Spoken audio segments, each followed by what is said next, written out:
Today, our first talk will be by Ricky Chen, who is a researcher in Meta's FAIR team, so that's fundamental AI research. And today, Ricky will be talking about reward-driven learning and sampling. So please join me in welcoming Ricky and enjoy.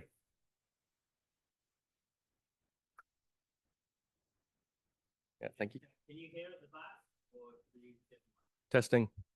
We good? Okay. barely? Barely. I can try talking louder. Is that better? Okay. Let's see how long I can take this. Okay.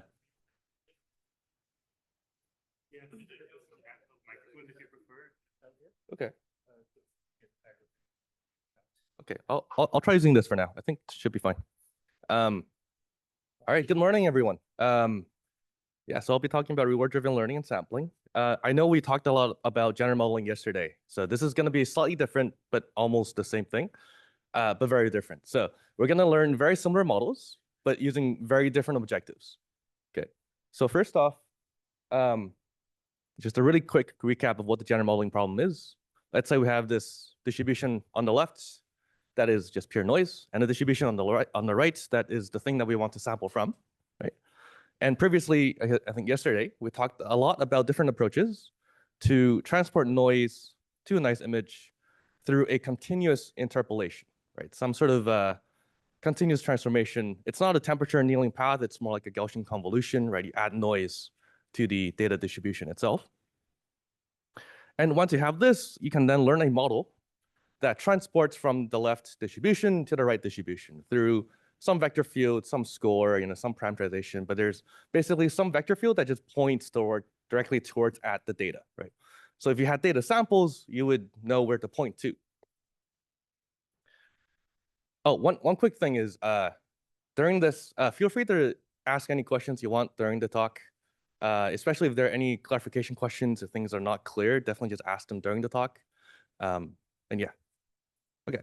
So with this, we could create a family of general models where we're parameterizing them by a vector field through the flow matching sort of interpretation. And this vector field basically just points directly at the data distribution. And during sampling, we can either just follow that vector field, right? Or we could, like, at every single step, add a little bit of noise and then also follow that vector field, right? So the first formulation will be this ordinary differential equation, and it's a purely deterministic transformation, right, from the noise, the initial point, to the final point. And then the second version is there's more stochasticity. Given the same initial point, you might end up at different locations, right? So it's no longer a deterministic transformation. And the second one is what we're going to work with sort of in this talk. Okay, so I want to say there's two main ways of training a general model, this type of model that transports from one distribution to another.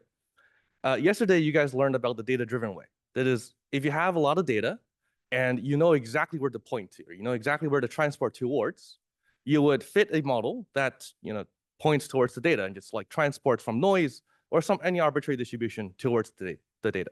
Okay? And this is something we can use for image generation, when there's lots of data, your video generation, audio generation, when you can just scrape the internet because there's so much data, text generation. But on the other side, I think this might be more interesting to the crowd here, where we don't actually have the data, right? Or maybe in order to get the data that we want, we need to solve the problem that we actually want to solve in the first place, which is maybe something like molecular dynamics or some sort of MCMC procedure. But instead, what we actually have is a reward function or an energy function that we want to optimize for, right? Our data that we want is maybe, let's say, low temperatures, the 0 temperature samples, right, of some process. And we can very easily write down the energy, but we don't have the access to the data because that requires simulation, it requires a lot of compute to try to solve for a large system. So the bottom approach, I would say, is the general problem formulation is I'll write down what the formulation is, but you want to be maximizing a reward or minimizing some energy, right, equivalently. And we don't really have access to the target distribution that we want to sample from, but we might have access to like a very similar distribution that we can start with.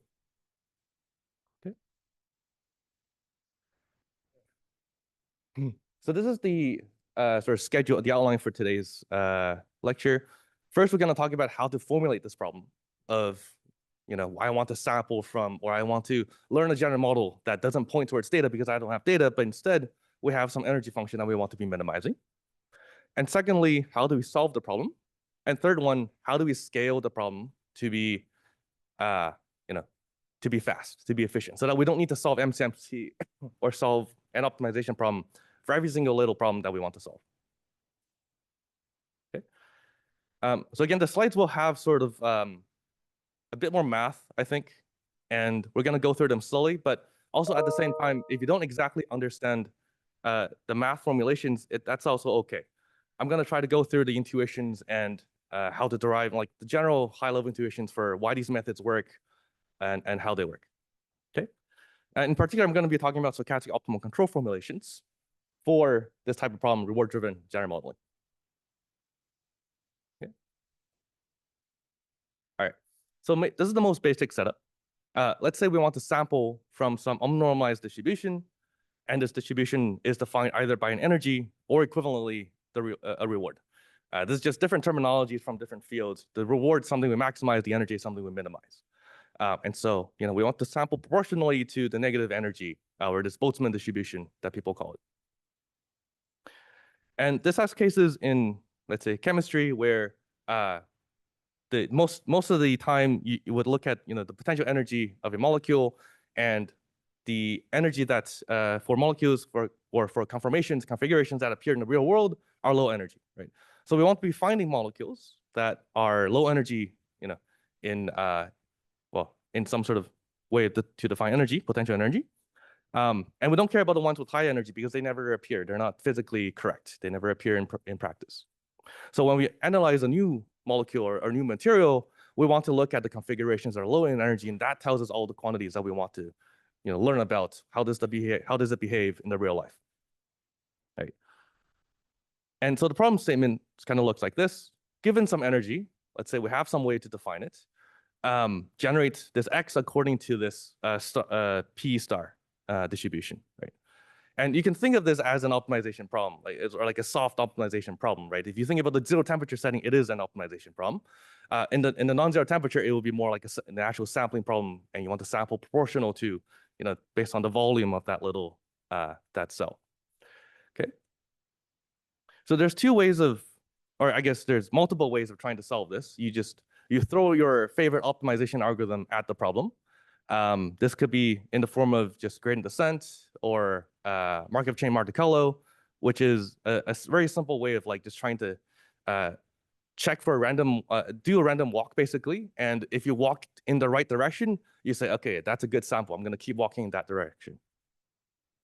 Or we can do molecular dynamics, which is we take the gradient of the energy itself and try to move towards that direction. So kind of like noisy gradient descent. Okay, but these are basically ways of traversing the landscape, right? We need to do this because we don't have data to start with. We only have this energy function. And so there are ways to try to collect data by running sort of your favorite numerical optimization methods. So the existing ways that people have done this is you first run MCMC or molecular dynamics to get the data, and then you run diffusion models on top of that to say, okay, now that I have the data, let's learn a model that generates that data. But this two-step procedure is not ideal. This means if you want to scale up to multiple different systems, I want to solve the same problem for a lot of different E's, right? This E could depend on the environment, could depend on what this molecule is interacting with, could depend on the molecule itself, right? And all these different settings, I want a single model potentially, right, to solve all these different settings. I don't want to be solving an optimization problem for every single new setting that I'm encountering and then learning a model for, learning a general model for that. So ideally, we want to throw away, cut out the middleman. Right? We don't want to do the optimization process first and then do general modeling. Let's do general modeling, but train it directly to bypass the optimization or to do it jointly with the optimization so that my model is learning the optimization process alongside, or maybe even faster than MCMC. Okay. Any questions up to this point? Feel free to ask anything if you guys are, if it's unclear, okay? All right. So first off, we're going to start with a slightly different, a more general formulation that involves a base general model, right? So previously, we just said we just want to sample from some unnormalized distribution. But the method I'm going to be discussing here is more for the bottom problem, where we start from some prior distribution, or we call it base distribution, and then we tilt the distribution to say, okay, currently I'm sampling in this region, but I want to tilt it so that I want to produce samples that are high in reward. Right. This is a more general problem because the methods that are developed for the bottom one can be used for the top one. So we're going to talk about the bottom one first, and then I'll come back and talk about the top one. Top one is definitely the harder problem because you don't have any base process to start with. But the bottom one is what the one that we're going to sort of create the formulation for, and then create the method for. Okay. Think about this as posterior inference. There's a prior distribution, and there's something that tilts that distribution. And this will be more useful for things like fine-tuning a general model that you already have. So let's say I already have a model that says produce a nice sunset of some cityscape, and it produces images on the left, right? Then I have some reward that says, okay, how nice is that image aesthetically, right? Is it how much would a human prefer it? And that would be my reward function. And then if I do my procedure correctly, P star will be the distribution on the right? So it would be something that still generates kind of like the original base process, generating nice sunsets, but with more aesthetically pleasing results. Okay. All right. So I said this is the base, sorry, the target distribution as a function of some base process, some base distribution, and a reward. I haven't talked about the process just yet, so let's put that in. As with diffusion models, we're going to introduce a stochastic process, right? So the ultimate thing that we care about is this thing at the end, where we want to find really good, nice images or nice molecules or something like that. But we're going to add like a sort of like a forward process or like a corruption process, and define a bunch of noisy distributions, or you can think of these as like latent variables, right? There's some sort of latent stochastic process that generates some sequence of distributions, and then at the very end, produce the distribution that we want. Okay, so we're going to write the base distribution as something very similar, saying the base distribution also starts from this Gaussian on the left, and then it's going to produce a bigger Gaussian. The base distribution is the thing at time one. Okay, so this is kind of like the flow matching paradigm, where at time one is the distribution that we desire, and at time zero, or either anything but before time one, are latent variables, essentially. They're there to help the formulation, to help the method, but they're not necessary for arriving at the correct distribution. They're just, it's a choice that we make, a design choice. Okay. And similarly, we're going to say there's another process that takes the base process, right? There was some vector field called B, and we're going to add an offset, add a bias term towards that, a learnable bias term, right? And hopefully this process, we're going to target it towards learning the target distribution P star that we want. Okay. Okay.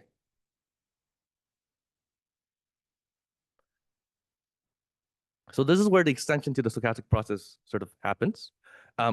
Instead of defining just the target distribution that we want at a particular fixed time, we're going to introduce this auxiliary latent time variable now, and say, I'm going to modify my P star to be the base stochastic process multiplied by, condition on x1 multiplied by the target distribution on time one, right? So all this is doing is I'm taking bits of pieces of the two different processes that I had on the previous slide. I said the last time step at time one should still be my target distribution, but everything before that, I'm going to follow it according to the base process that I have. And the base process can be something really, really simple that we just said. It's just something that expands, or something that disperses, just adds noise. All right, the base process is say, okay, given at time one, all the way that I arrive at this x1 sample should be exactly the same way as my base process, but I don't want to follow the same distribution of time one samples, of x1 samples. I want to shift the distribution so that at time one, these x1 samples follow according to P star. Okay. And so now we've modified the problem to introduce these auxiliary variables. Instead of having just a KL, like some sort of loss, let's say fitting the distribution on time one, we're going to fit this entire stochastic process that eventually will arrive at the correct distribution at the end. But we've introduced a way to arrive there by this base process. Are people still following? Any questions?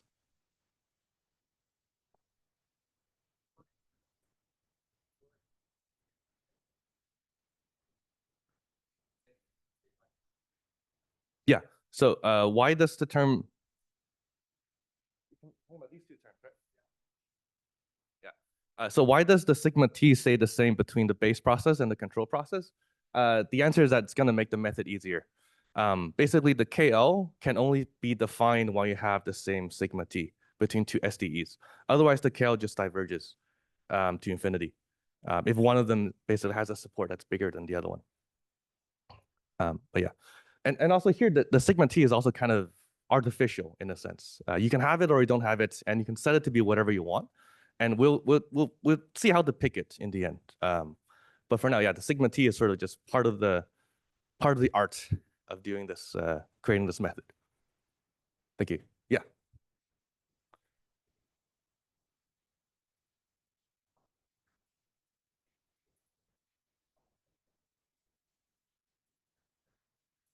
Yeah, so the base distribution in the general case can be a pre-trained model, definitely. We're going to use it on a pre-trained model.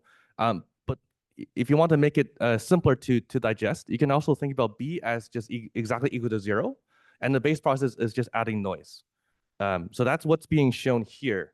This base process doesn't have a vector field. It doesn't really move the data in some fancy way. It just adds noise to the current samples. Yeah. And so, yeah, you can think about maybe the first formulation saying, I want to sample from some more complicated distribution, but my way of generating it is just adding some noise. And then I introduce this new vector field, this thing in orange, that is actually driving the samples towards the modes that I want. Yeah. Great. Yes.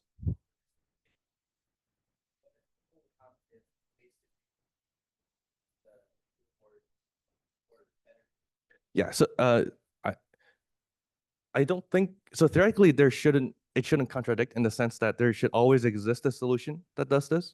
So you can think about what this extension is doing. This thing on the bottom left is you start from the base process. You make a lot of samples, and then you pick the ones. You do important sampling. You pick the ones that are the correct, that are high in P star in whatever distribution you want, right, or low in energy, and then you only pick those as your subset. Then you look at all the trajectories again, right? And that trajectory will follow this P star now, right? So one way you can think about this is sort of you only sample from P base, right? But then you sort of filter out the samples. And now this is a new process. And what we want to learn that process itself without the filtering stuff. Yeah. All right, so I'm gonna move on now. Great, okay. Right, and so we're gonna work with this this way of fitting the general model over what we call the path space, over this joint distribution, right? The original problem that we really care about fitting, right, is only that one time marginal at the end. But we've introduced this to create an easier problem that we're gonna solve. But this is a sufficient but not a necessary component, right? A construction, right? That's not necessary, but it'll make everything easier, and as we'll see. Yeah. So first thing is we can write out this KL objective. Oh, by the way, the slides are going to be online, so if you don't follow every single step here, it doesn't really matter. But the high level intuition, I think, is important to get. Okay, so we're going to reintroduce this KL objective, right? It's in terms of this PU, where U is the learned model, and P star, which is what we want to fit to. We're going to rewrite this in terms of the P base and the reward that we originally had. That's all. And we arrive at this objective itself. So this objective, you can interpret it kind of like saying, okay, I want to be maximizing my reward, but I also want to stay close to the original base process. That's basically what it's saying. So I want to have a KL that says whatever my learned model, it shouldn't deviate too far away from the base process, but I want to find the samples that are maximizing some reward. Okay, and this kind of objective comes up in like maximum entropy or KL regularized reward, reinforcement learning, quite a few times. Okay. So one other problem that we have is, oops. In the end, we still want to start from the same Gaussian distribution, right?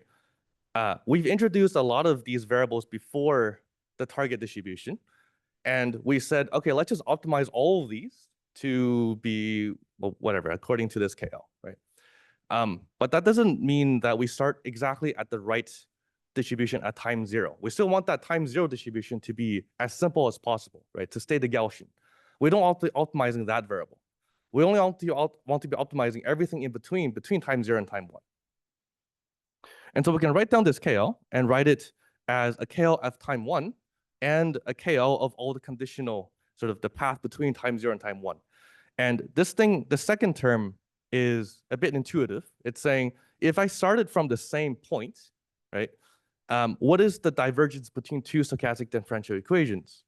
It's going to be, if we look at the difference between the two vector fields, right, and the difference of the two vector fields right now is a u, right? It's sigma t times u, right? But we scale it by sigma t. So basically, this KL is just if ut is non-zero, this has a bigger KL. There's a bigger divergence between the distributions of the base process and the learn process. Okay. One other thing is, I'll come back to this later, but if the base process is what we call memoryless, that is, the sample at time one doesn't depend on the sample at time zero, then we can completely ignore the KL at time zero because it doesn't matter what we start with, you have the same distribution at time one. This is this case where, for example, if you think about adding a lot of noise at the very beginning to sort of cancel out the effect of having started at time zero. But this is something that doesn't show up for the ODE formulation because the ODE formulation, the sample at time one is exactly determined by the sample at time zero, right? All right. So this is the quick formulation of the sum of the formulation. We haven't gone into the method just yet, but the formulation, I wanted to argue that in the end, we're going to end up with something very simple. But we started with this idea of trying to tilt a distribution, right? And we said we're going to introduce a lot of latent variables, some stochastic processes, but in the end, the objective that we get is basically the reward and a norm of the thing that we added to the drift, right? A norm of the control itself. Okay.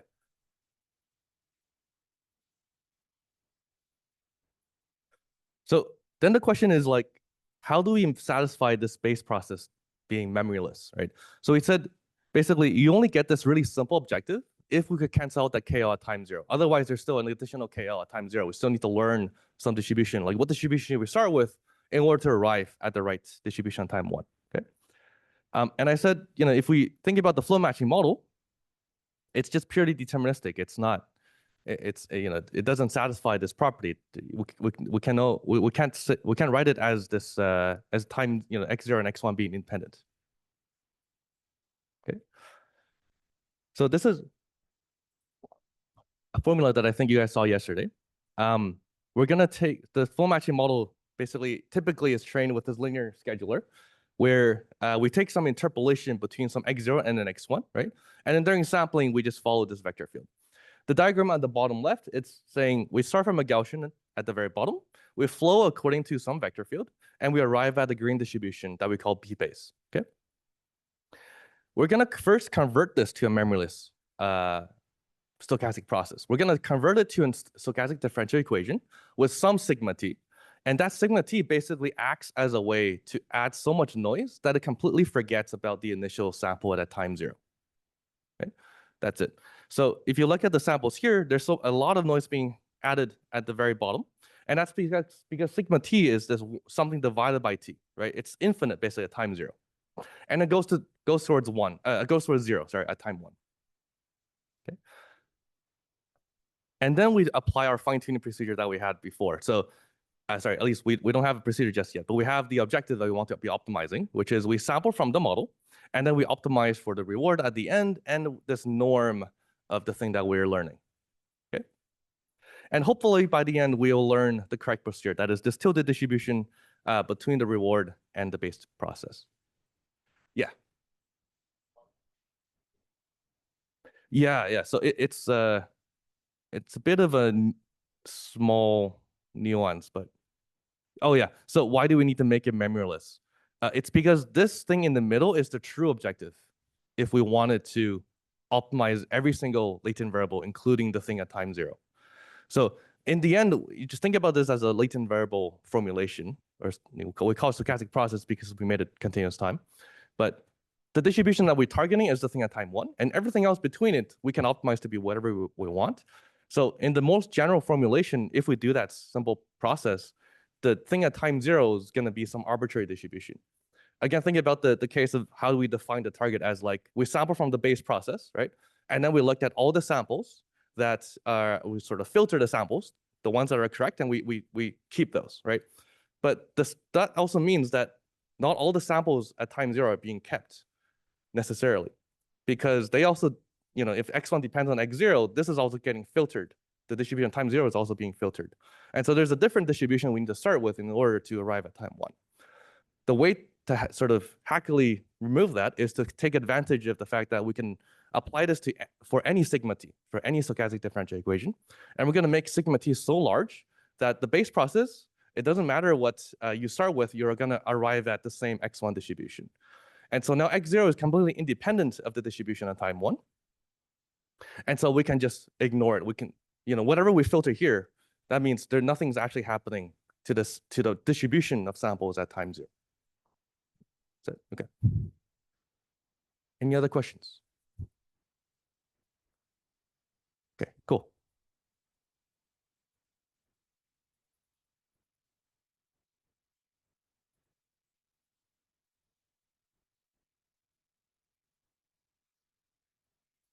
All right, and I think this sort of like graphical representation hopefully makes sense to everyone, right? So there's some distribution at the top that we started with, and then this is the desired distribution on the right.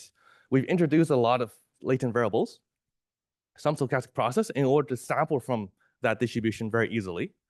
And we're saying we're going to be optimizing that stochastic process so that the distribution at the end is now going to be something new. Okay.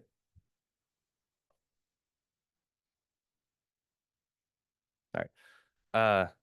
Yeah, you can take a look at, I guess, afterwards, but this is also related to minimizing the KL as a training signal. So I think you guys covered denoising diffusion probabilistic models, DDPM. That's a particular formulation where you learn the exact posterior of your forward process. And so the forward process is the one where you take any single point and you go to the exact same Gaussian noise. And so the reverse of that is a memoryless process where basically, because all the points are being mapped to the same Gaussian, they're independent. Okay, so if you take the diffusion perspective, you automatically get the memoryless property, but you don't get it if you just learn some interpolant based on flow matching. Okay. All right.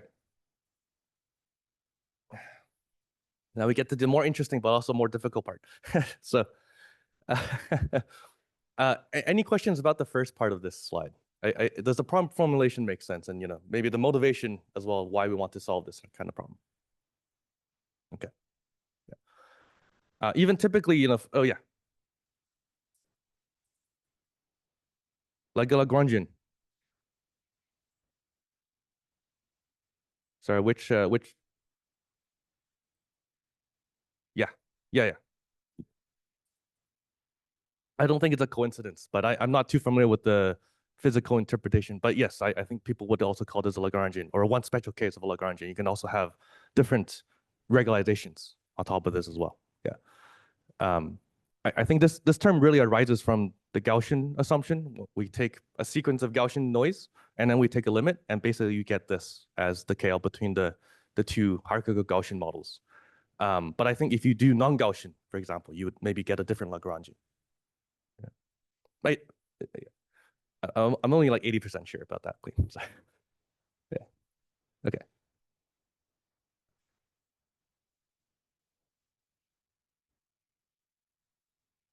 Okay, cool. Yeah, so how do we solve the problem? So first thing is, we've now created this optimization problem that we want to solve. We sample from our learned process that involves this UT, and then we have some objective we want to minimize, right?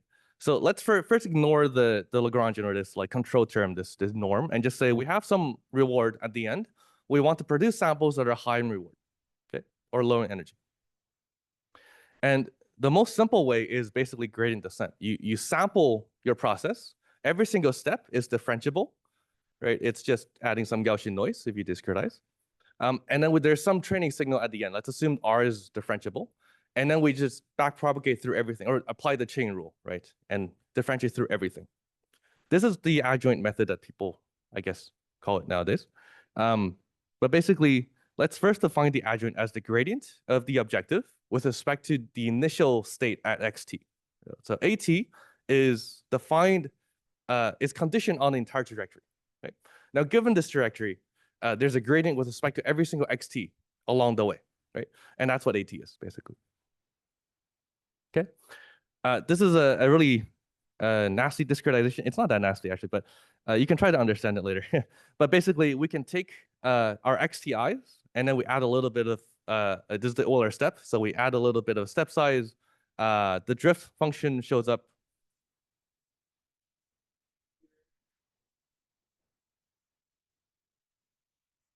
And then we just do chain rule to apply this, right? So we get this recurrence relationship, basically, for at.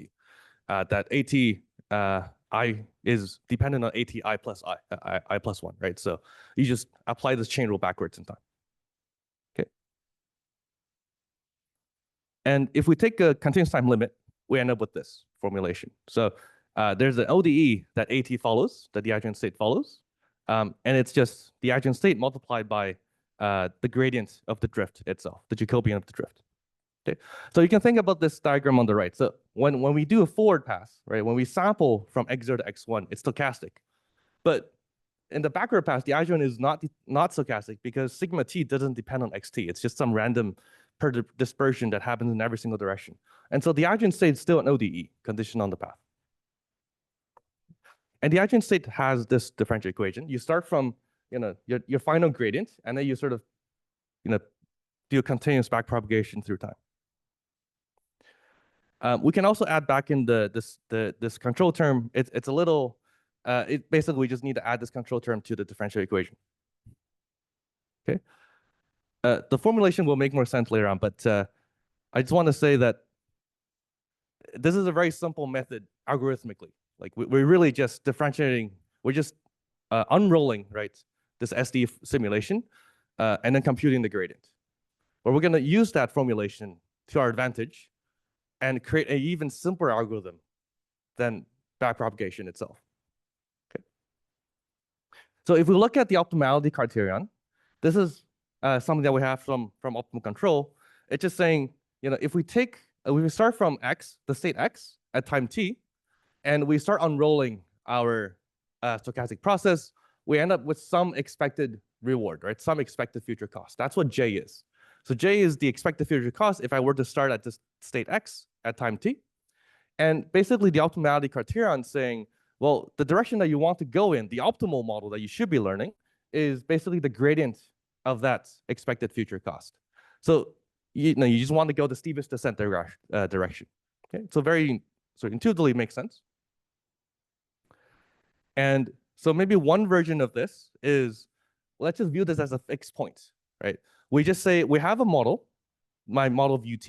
I'm going to sample a bunch of samples, and I use a prediction of my my expected future cost, and I want to basically just fit to this optimality criterion, right? I basically took the left-hand side and the right-hand side and just subtracted them, put them on the same equation. Said let's minimize that error. Okay. Does this equation make sense? Yeah. Yeah. Yeah. Yeah, so UT theta is the offset that we add to the base general model. UT theta is the model that we want to learn, basically. It's the only thing that we have that we can optimize according to this objective. And we basically want to optimize it. We just said basically the optimal solution for this is to go in the steepest descent direction as fast as you can. Okay. Cool.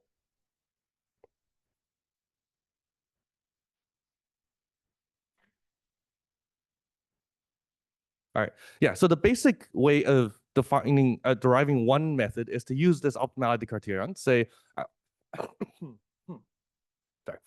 Say I want to match the left-hand side to the right-hand side. Okay.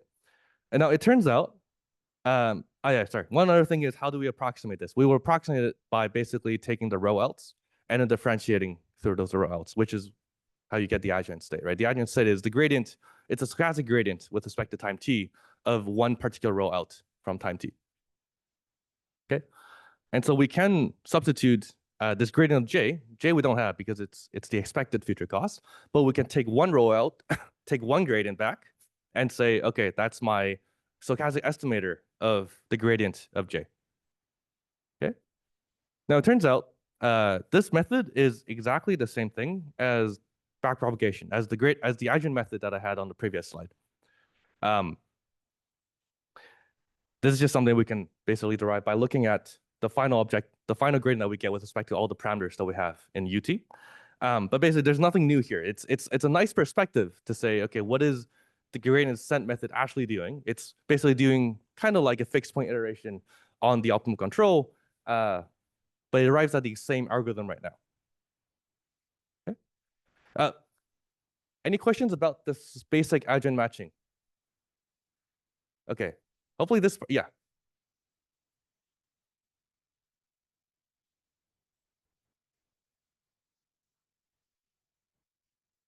Yeah, so the reward is basically happening only at time 1. It's the sort of the initial value of the adjoint state itself. Yeah,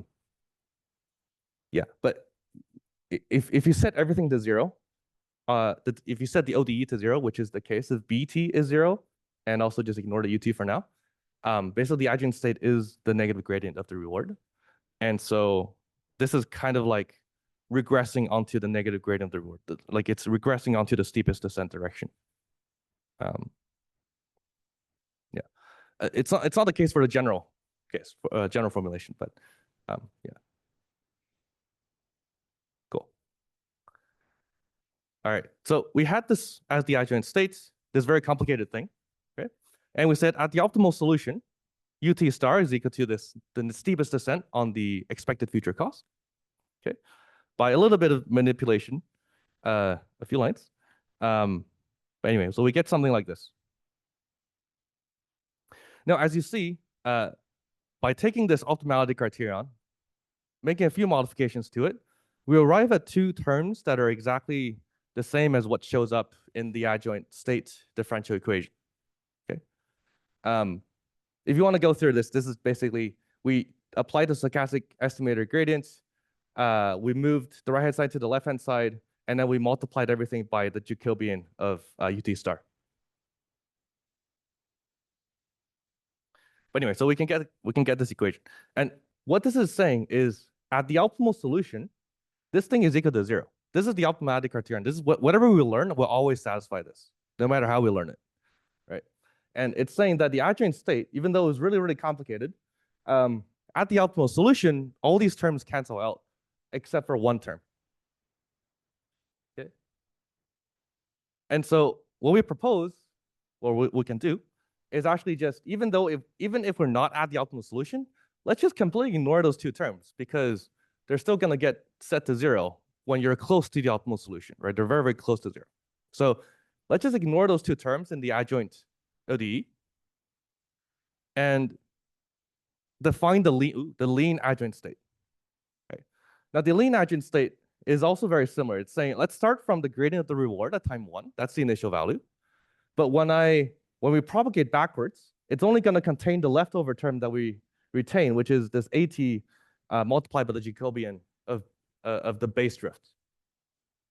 Okay, and now we're going to regress onto this lean adjoint state instead, right? Something a bit more bit simple.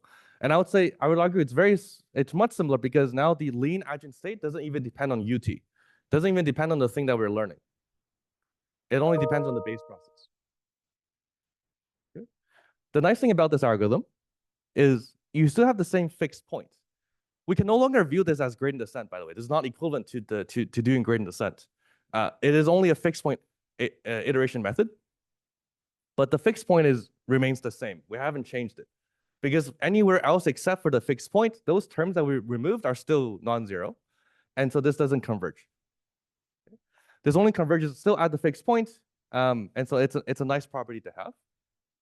But it's much nicer because now there's this, previously there was a really complicated way of trying to backpropagate my AT through this entire procedure. And the more complicated my model is, right, the more complicated the UT is, and the more complicated this adjoint state becomes. But now I can just completely ignore the effect of UT on AT. Oh, not completely, sorry. It still depends on the sample. The sample is coming from the learning process. Okay. Any questions about this slide? Okay. What we've basically done is there was some optimality criterion, and we turned it into a fixed point iteration method. And the first thing I said was, if we do it naively, it's basically equivalent to gradient descent. And the second thing that I said is, there's a term that's equal to 0. If we just cancel them out, we can still view it as a fixed point iteration, but it's no longer equal to gradient descent anymore, and it has the same optimal solution. Okay. Cool. All right. So this is a visual representation of what's going on, right? We've seen so much math. Let's look at something visual. Let's start from a flow matching model that's pre-trained on text image generation. And our target distribution is this tilted distribution where we have some R. Let's assume R is given to us. It's some sort of aesthetic model. It's like, given an image, how pleasing is it? Someone trained this R model, this reward model. And so here's the pre-trained model that we have. And according to flow matching, it's just an ODE. We just go in some direction. There's no noise involved. So the first thing we're going to do is we're going to convert this to the memoryless case, where we're going to add some sigma t so that it cancels out the dependency between the x0 and the x1 sample. And these are the samples that we get. They don't look very nice, but we're going to use this process anyway. So they don't look very nice because there's this intuition where if you add, when you're generating from a diffusion or flow matching model, the first step that it does is the global coherence. It first generates the structure of the image, right? And then it generates the local textures later on. But we added so much noise at the very beginning of the process that it completely destroyed the global coherence. And so it only has the local textures. That's why it looks like this. Okay. But according to our sort of derivations and theoretical connections, we say this is still the right process to be optimizing. So we're going to do that. We say, let's sample from this model now, and we're going to include this UT now, this extra offset to my base model. And we're going to optimize for this objective, right? You can optimize this to anything you have, maybe the fixed point, maybe just gradient descent. We discussed 2 different methods there. This one was optimized with that fixed point adjoint matching method. And then we get something a bit nicer, right? It sort of, it has the global coherence now, some of it, but this is still not natural images. Like I would say, so this model itself was only trained on natural images, not artistic images that you see here. So it's still the wrong distribution, or there's something biasing it. But after fine tuning, we can also convert it back. We can also just remove that sigma t term. I don't know if you went through it, but basically you can cancel out this diffusion term by reintroducing or removing a score term from the drift. But basically there's an extra contractive term that you can remove. But we can basically convert it back to the flow again. And now we end up with a model that's, again, looks nice and also is natural itself. And if we compare against the original pre-trained model, you can now see the effects of doing this fine-tuning, right? We've tilted the distribution slightly so that the local textures and sort of maybe sometimes the global coherence, the facial expressions are slightly better, right? But you can still see its connection to the base process. Yeah. So R is usually something that people have trained. So people would take basically pairs of like generated samples, and then you ask a human to say which one do they prefer, and then they would use that. They collect data first for human preferences, and then build a model for R. Exactly. Yeah. R is just some result of collecting a bunch of human preference data and then fitting something to it. Yeah. One other simple way of building R is people use clip embedding. So because here is text to image generation, you can use R as a consistency metric as R. Sorry. So it's given given the generated image, how likely is it to be captioned as the text that it was used to prompt that image generation model? So that's a more consistency-based reward model. Yeah. Yes.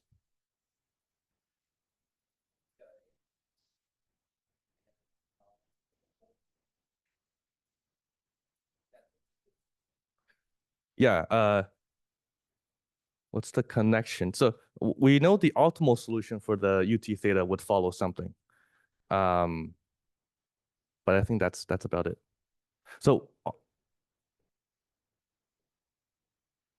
no, theta is the parameters that we learn. So the R definitely determines the Boltzmann distribution itself, right? So given R, we've defined the target distribution, and now we have a process that basically learns the UT theta to target that target distribution. Yeah. Cool. Any other questions? All right, sounds good. So we also did this for that this video and audio generation project that I talked about earlier. And this reward is not based on human preferences because we didn't collect anything. This is based on just whether or not an audio fits the video itself. And so this is very useful for very dynamic scenes where it's obvious when something should, like some sound should play. Hopefully the sound isn't too loud. So we're gonna play that.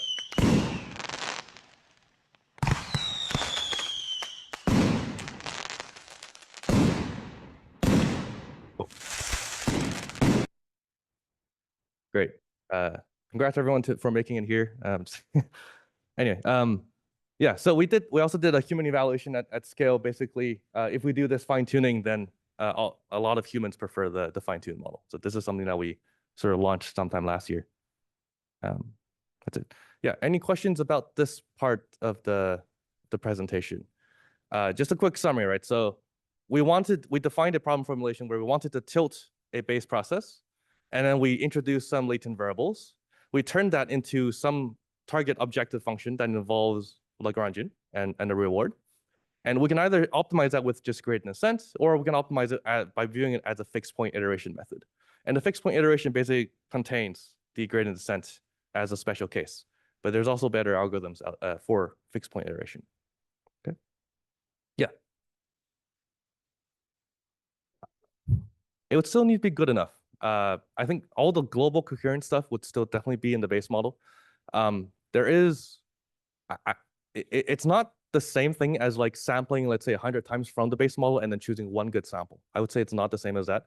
The reward-driven objective, because we take the gradient of the reward, it is still pulling the general model, the samples towards sort of out of distribution from the general model itself.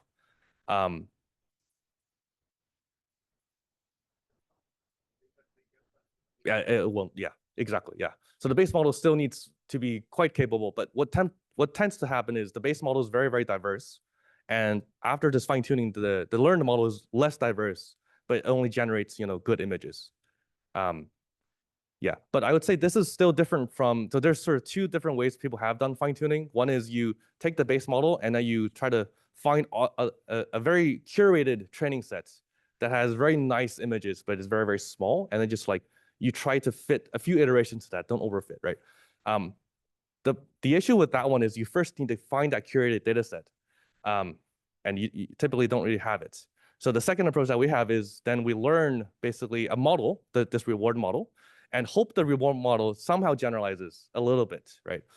For sure, it's gonna be like, if we optimize the reward model, it's gonna like be very terrible because it has adversary effects. Like it's basically a classifier based on that takes a whole image or audio as input, right?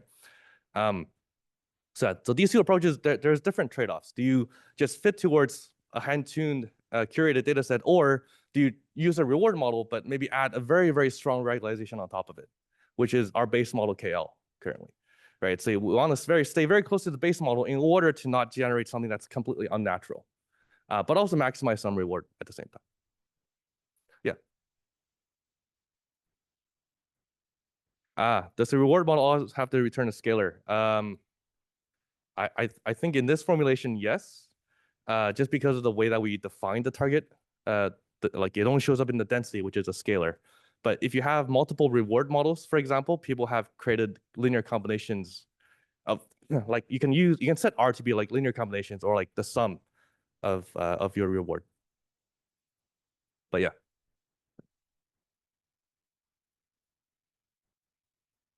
Okay. Any other questions? Yes.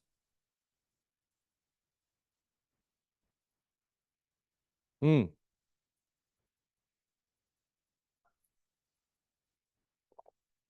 Yeah. Very, very close, except for because we need the memoryless property right now. We can get rid of it, by the way. It's not a necessary component. It's just something that makes everything easier. We can actually do Sogdinger bridges. It's just a paper that we haven't pulled. Like it's already like the research is done. It's just we haven't put it online yet. But basically, the follow up to this work is we can do full Sogdinger bridges where you don't need to start from noise. You just start from any data distribution that you have. And one side is you have data. The other side you have the reward model itself. So it's a Schrodinger bridge between some explicitly defined distribution and an implicitly defined one from this reward model. But this particular formulation is a special case. It's just because of the memoryless property, it doesn't, X0 and X1 don't even depend on each other at all through this formulation. So there's no need to think about Schrodinger bridges in the current setting. Yeah. Any other questions? All right. All right, so let's come back to the energy sort of sampling, the Boltzmann distribution that we had, and how to apply this method and make it even more scalable.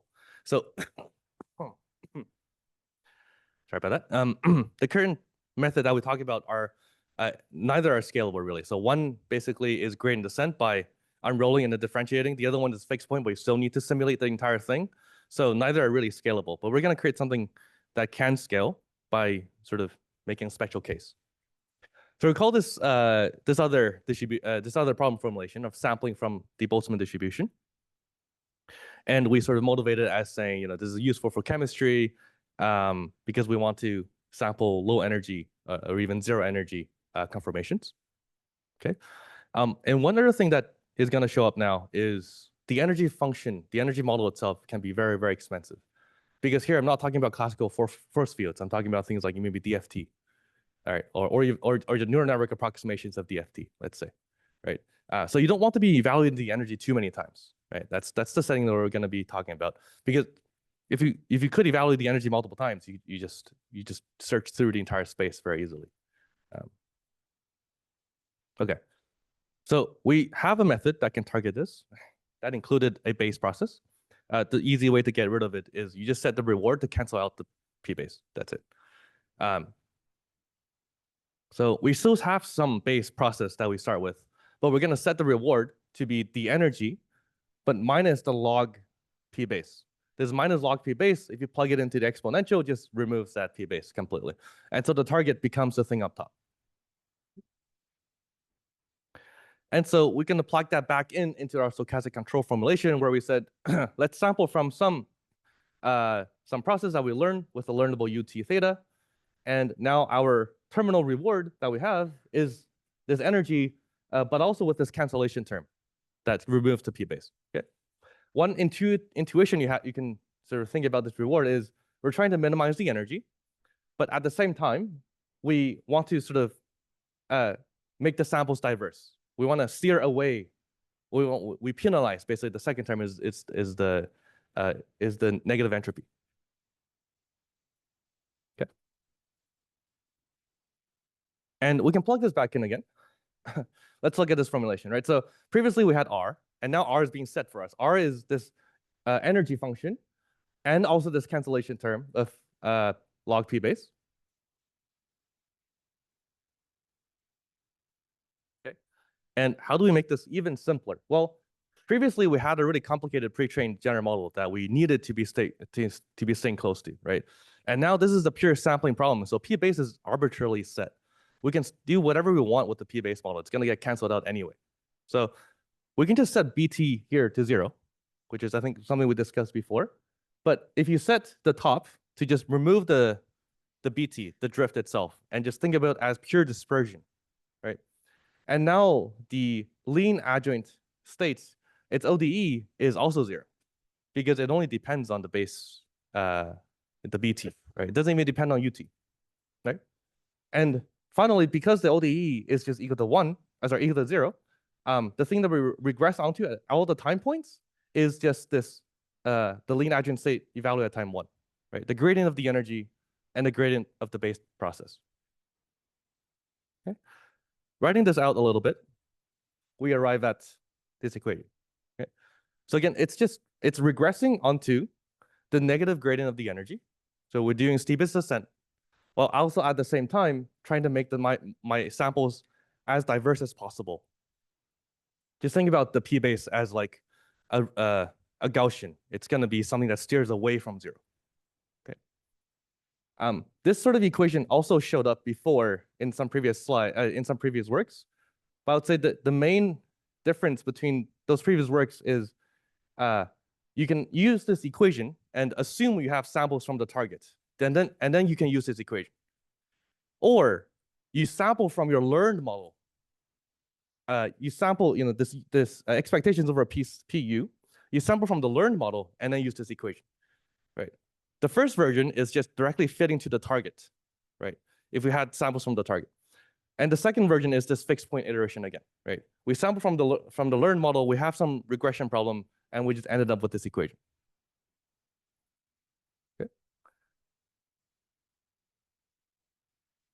Okay. Any questions about this special case? Okay, so we just set the base process basically do something simple.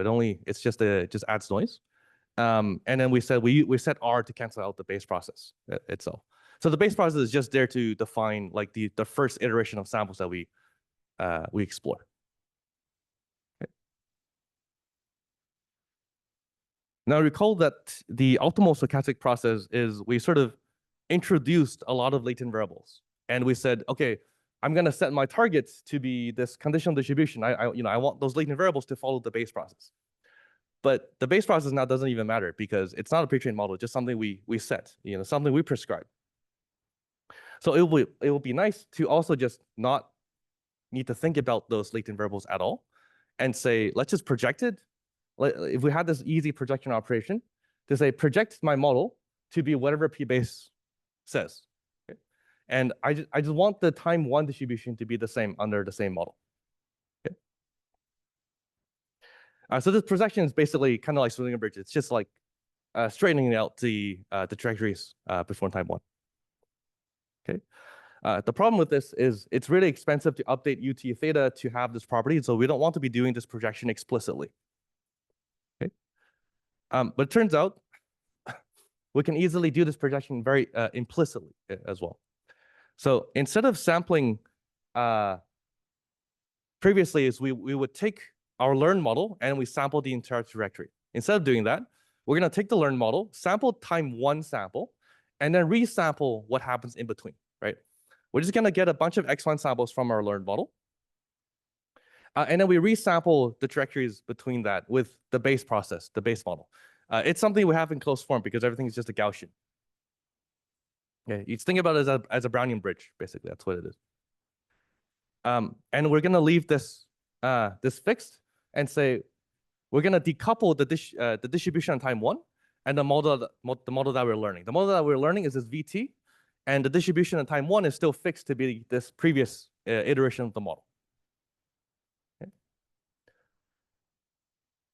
And now if we do this sort of decoupling between the model itself and the time 1 distribution, we basically end up with this way of getting the projection for free. Think about this intuitively like this. So right now, the adjoint matching objective on the previous slide is a fixed point iteration. And so the regression target depended on the model itself, right? It's a self-consistency property. And so the thing that we regress to would depend on the thing, on the UT, right? The thing that we're trying to learn for this regression problem. But by decoupling the VT and the samples itself, we've turned this into a very simple regression problem. We fix the target by just sampling a bunch of times, fix the target, and then we do the regression problem separately, right? So that's what I mean by this decoupling. Okay.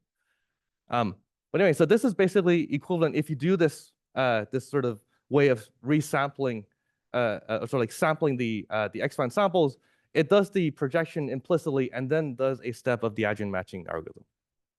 Okay. In practice, what we do is we just have a replay buffer to store all the X1 samples. So we have some learned model, right? We sample a bunch of X1 samples, we put them in the replay buffer, and now every single new iteration, we sample from the base process. We just add some noise. We to get XT, we just add some noise to the X1 samples, and then we fit this much simpler regression problem that has a fixed target for the regression target. Okay. Yeah, and so this is basically what the algorithm looks like. We alternate between filling the buffer and alternate between optimizing this reciprocal adjoint matching, this RAM loss itself. RAM itself is just a regression problem now. We don't need to simulate from our learned model anymore because we just add noise to the existing samples in the buffer. And so it doesn't require evaluating, sampling more samples during the step 2. And also at the same time, because the energy only depends on the time 1 sample X1, we don't need to reevaluate the energy multiple times. So step 1 is very complicated because we still need to simulate the model, evaluate the energy. Step 2 is just a simple regression problem that adds a little bit of noise to the samples inside the buffer and then regresses onto this objective itself, right? And that step 2, you can do multiple iterations very, very fast. Yeah, this is what it looks like as an animation. Any questions about this part? Yes.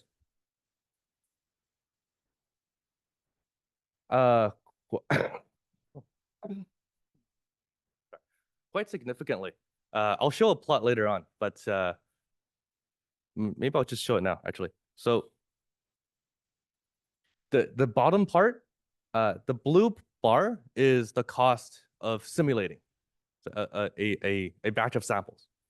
The red part is the cost of backpropagating through the simulation. Okay. The green part is if I were to just do linear regression 100 times.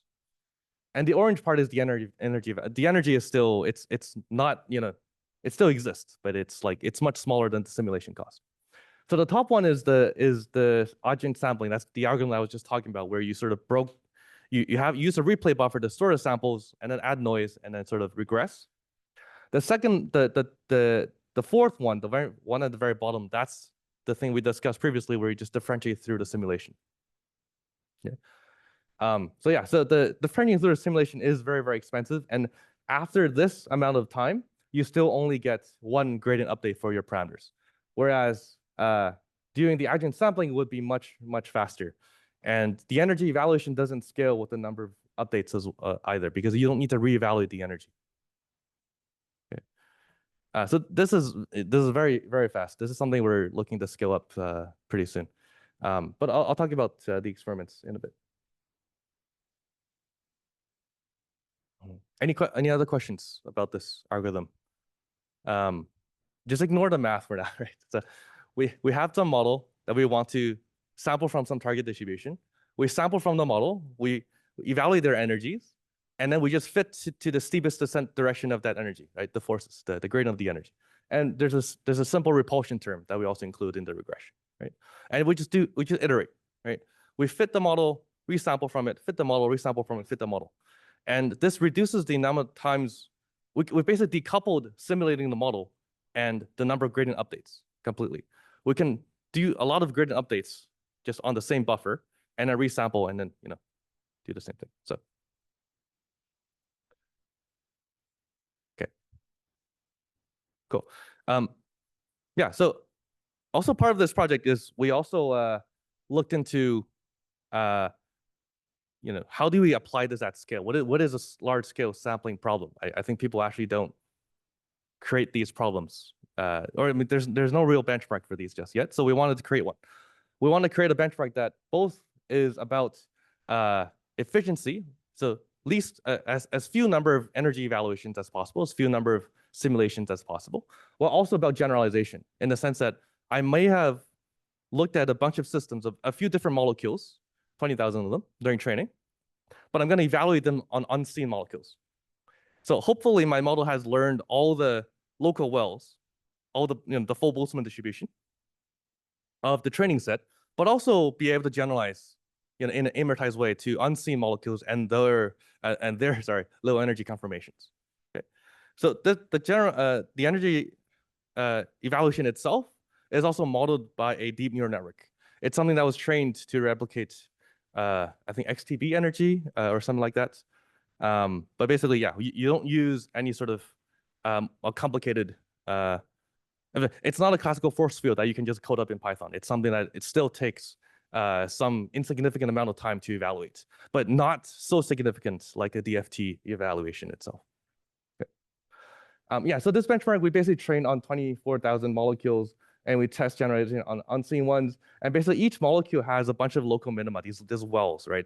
They could range from like a handful to a few hundred. And the harder problems, basically, we want to find all the local wells, all the 100 of them. Yeah. Okay. So as part of the model itself, we also added some sort of graph constraints. Basically, the entire network is a graph neural network, and we can condition on whether or not an edge exists or not in order to say, I want to sample a particular SMILE strain, a particular molecule. So we added, basically, you can easily condition on graph constraints. This is maybe a little bit more interesting. I don't have time to go into specifics, but instead of modeling the particles in Euclidean space as a point cloud in 3 dimensions, right? You can use things like internal coordinates, or you can model them in terms of torsion angles and things like that. And so this is one model that we used that only models torsion angles. It's a restricted set of it's a subspace of the point cloud optimization. So it doesn't do as well, but it is easier to optimize. Just something that's kind of cool. Okay. In general, so we tried this on this large benchmark, and we compared it against just RD kits. It does okay, I think, at the low number of sort of rotatable bonds. So these are already simple molecules, and then does okay on like 9 to 10. So the gap between the blue and the green gets much larger. For evaluation, we basically looked at precision recall that says, for about 100 systems, we did 1 week of DFT relaxations to try to find all the wells, as many wells as we could. And then we said, okay, given that this is the target number of wells, let's look at the overlap between the Venn diagrams of my generated samples and the target, right? So precision is how close are my generated samples to the true wells, and the recall is how many wells have I found. So recall is the main metric that we care about. It's basically the one that tells us, have we actually done the correct exploration and found all the local minima? Okay. And again, this is the sort of graph of the computation cost. All the previous methods are sort of, I would say, much slower, just empirically, than the adjoint sampling algorithm that we discussed. In particular, the IDEM algorithm is something that uses importance weighting. So you start from the XT, and then we try to estimate what the using importance weighting on the energy itself. And so it uses a lot of energy evaluations. The typical setting is 512 Monte Carlo samples. So it's something even larger. It's something that's completely intractable if your energy function is something more than a classical force field. And the adjoint-based method is also intractable because it is way too slow. You need to keep track of the entire trajectory and differentiate through the entire trajectory. Whereas the adjoint sampling is sort of the buffered version where we create an algorithm that doesn't even depend on XT, just dependent on X1. And so we stored all the X1, stored the energy evaluations, added noise back in, and said, just fit a simple regression problem and do this iteratively. And that's how you get the adjoint sampling algorithm. Okay. And that's it. So there's, I covered these 2 main papers that we had. Adjoint matching itself, which is the one that took the stochastic control perspective and derived a fixed point algorithm that was different from gradient descent, worked pretty well. And then to make it even more scalable, we applied it to sampling and said, now we have a really highly scalable diffusion sampler that we can actually learn. Something that amortizes across different settings, across different environments. It currently doesn't amortize across different environments. It just amortizes across different molecules. But in the future, we wanted to amortize across different environments, so you can train it on a few environments and maybe even generalize to new ones. And yeah, this is a long list of collaborations that we had for these 2 projects.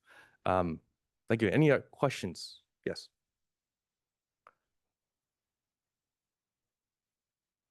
Yeah, of course.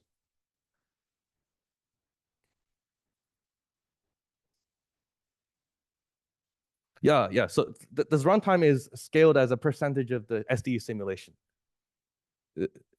Sorry, maybe can you repeat the question?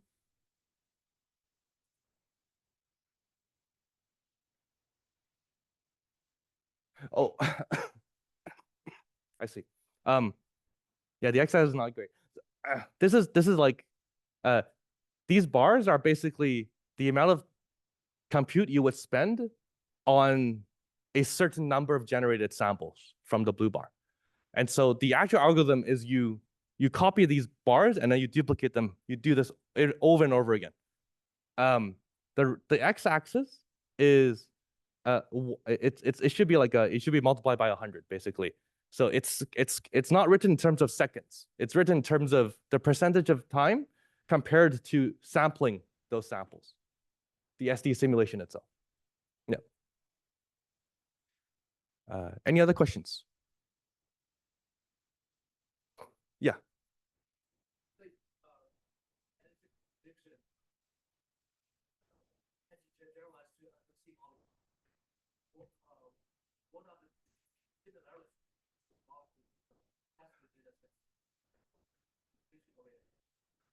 Yeah. So I'm not a chemist, so I don't know the exact properties, but they are definitely still very similar. These are, I think, small drugs molecules from the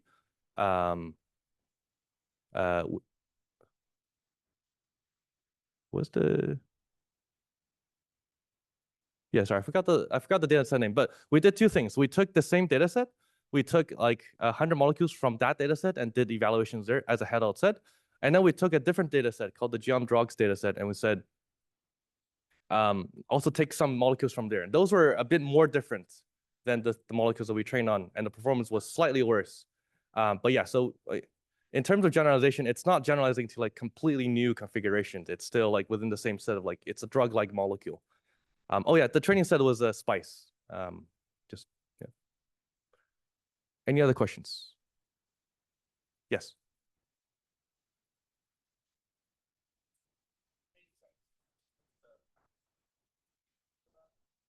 For the energy itself. Yeah. It's also a model that called eSen. But it's a graph neural network that we train our own. We also tried Maze before. The first iteration we did this on Maze as well. It also works on Maze. It's just due to some licensing issues we had to switch it to our own. One small comment about that is actually it's not clear that a better energy model would correspond to a better sampler. The better samplers are actually the ones that are smoother. So if you're very far away from like the correct configuration, you want the model to sort of have a very strong signal to point you back towards the physically correct configurations. But you don't want a model that is maybe the most accurate model will actually just have you have zero forces because the energy will be infinite, something like that. So sometimes having a worse model can also help the sampling problem, because we want to rely on its gradients essentially. Yeah. Yes.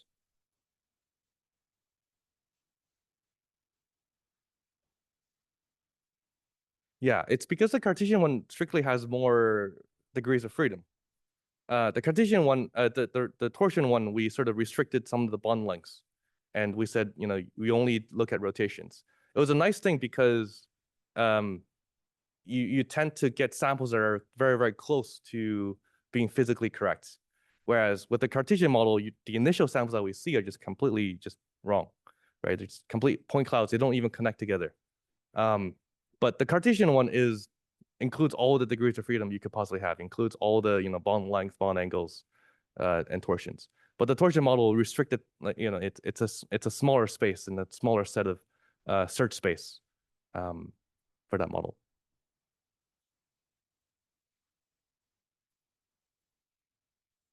We run basically DFT relaxation for a week.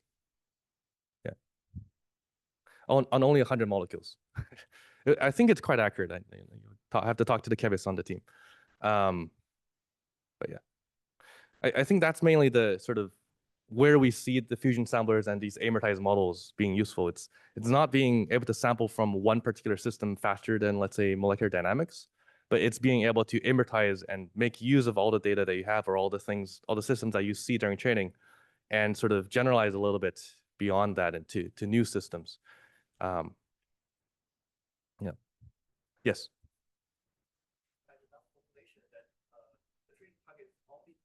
Yeah. Yeah.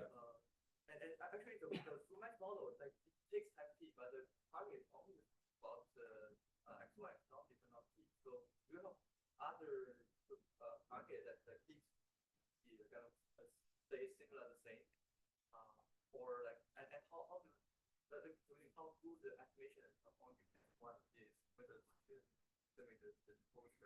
Yeah. So the trick here is actually this sampling. I think it didn't do enough justice, but by doing this sampling, it's implicitly projecting everything before time one. And so what happens before time one doesn't actually even matter. It's just gonna follow according to what that our XT sample is sample condition on X1. I've reversed the direction. We just have a bunch of X1 samples, and now that's defined some distribution, and we're gonna refit everything to basically follow some sort of base process that we have, like whatever it's just dispersing.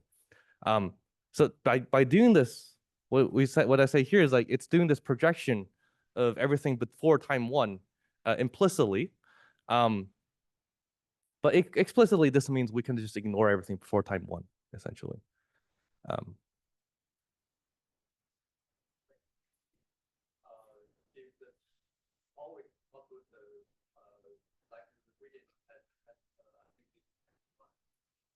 Yeah. I don't know what the flow model is anymore, but it is still a diffusion model in the sense that it's still starting from some noise and going to the target. The regression problem, even though VT regresses onto X1, VT only sees XT, so it only sees the noisy version of X1. The ground truth that it actually fits to is going to be a Gaussian convolution of the gradient of the energy, right? So it's a smoothened version of the gradient of the energy. And it's the same thing as a diffusion model in the sense that like you start from one mode, and then when you're sampling, you create different modes, right? You're transporting across different modes. Let's say your target's 3 different modes, right? And the same thing is happening here. It's even though you're taking the targets at these 3 different modes, and their gradients only depend on the local modes. But by doing a Gaussian convolution, the targets that you're fitting VT towards is actually a smoothened version of the energy of the forces. Yeah. Cool. Any other questions? Cool. Yeah. Well, thanks everyone. Hopefully that wasn't too bad.